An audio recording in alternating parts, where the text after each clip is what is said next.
আমাদের আসামের মাদ্রাসাগুলি মিথ্যা অভিযোগ দিয়ে, মিথ্যা তহমত দিয়ে মাদ্রাসাগুলোকে বন্ধ করে দেওয়া হচ্ছে। যত টিভি চ্যানেল আছে, আমি প্রকাশ্যই ক্যামেরার সামনে বলছি, প্রত্যেকটা টিভি চ্যানেল এবং সাংবাদিক আমাদের পশ্চিম বাংলার সমস্ত মাদ্রাসাগুলি, রান্নাঘরে বাবুর্চি যেখানে রান্না করে, আমাদের টয়লেটে, আমাদের গোসলখানায়, আমাদের লাইব্রেরিতে, আমাদের অফিস রুমে, আমাদের ছেলেদের থাকার রুমে, আমাদের ওস্তাদদের রুমে এসে, প্রত্যেকটা রুমে এসে তোমরা ক্যামেরা দিয়ে চেক করে যাও। ক্যামেরা দিয়ে তোমরা প্রত্যেকটা জায়গায় দেখো, কোনো জায়গায় অষ্ট দূরের কথা, সামান্য কিছু পাবে না। কেন? এই মাদ্রাসা থেকে শিক্ষা দেয়া হয় দেশপ্রেমিকের। জোরে বলুন সুবহানাল্লাহ। বললে হুজুর প্রমাণ? যখন 1757 সালে ইংরেজ ব্রিটিশ বেনিয়ারা ভারতবর্ষ আক্রমণ করে ব্যবসা করার নাম করে ভারতবর্ষ দখল করলো, তখন এই ইংরেজদের তাড়ানোর জন্য দারুল উলুম তৈরি হলো। ওলামায়ে কেরামরা তারা মাথায় কাফনের কাপড় বেঁধে আল্লাহ রাস্তায় লক্ষ লক্ষ ওলামায়ে কেরাম জীবন দিয়েছে। তার জ্বলন্ত প্রমাণ আপনি যদি দিল্লি গেট দেখেন, সেখানে শত সহস্র শহীদ দেখতে পাবেন ওলামারা। আপনি যদি আন্দামান সেলুলার জেলে চলে যান, সেখানে দেখতে পাবেন ওলামারা রক্ত দিয়েছে।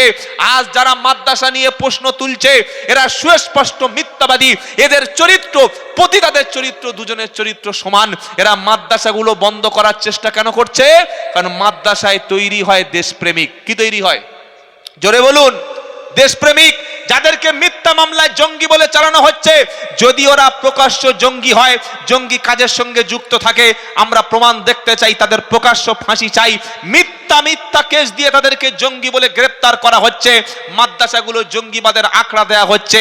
আরে ভাই, কোরআনটা একবার পড়ে দেখ, পারা নাম্বার 6, সূরার নাম মাইদা, আয়াত নম্বর 32। আল্লাহ পাক সাফ শুনিয়ে দিয়েছে কিভাবে মাদ্রাসায় জঙ্গি ট্রেনিং হয়। একটা আয়াত বলবো, এই জঙ্গি ট্রেনিং এর আয়াতটা বলবো, হ্যাঁ কিনা বলবেন তো? এটা জঙ্গি ট্রেনিং এর আয়াত দেখুন, আল্লাহ কিভাবে জঙ্গি ট্রেনিং দিচ্ছে মাদ্রাসায়।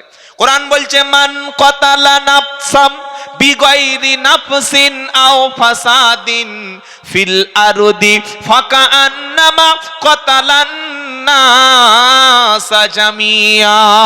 আমার আল্লাহ বলছেন সূরা মাইদা 6 নম্বর পারা 32 নম্বর আয়াত, প্রথম নম্বর লাইন। আল্লাহ বলছেন, শোনো, এই নাম্বারগুলো বলছি যারা ইসলাম বিরোধী, যেন ওরা বুঝতে পারে যেগুলো কোরআনে আছে কিনা। হ্যাঁ, ওরা তোমার বক্তব্য যাচাই বাছাই করার অধিকার আছে, তারা দেখুক যে কোরআন কি বলছে।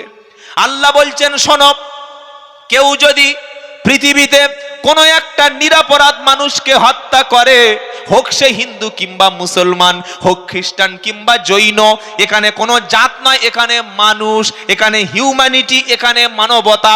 আল্লাহ বলছেন, পৃথিবীতে কেউ যদি কোনো নিরপরাধ একটা মানুষকে হত্যা করে, সে যেন পৃথিবীর সব প্রাণীকে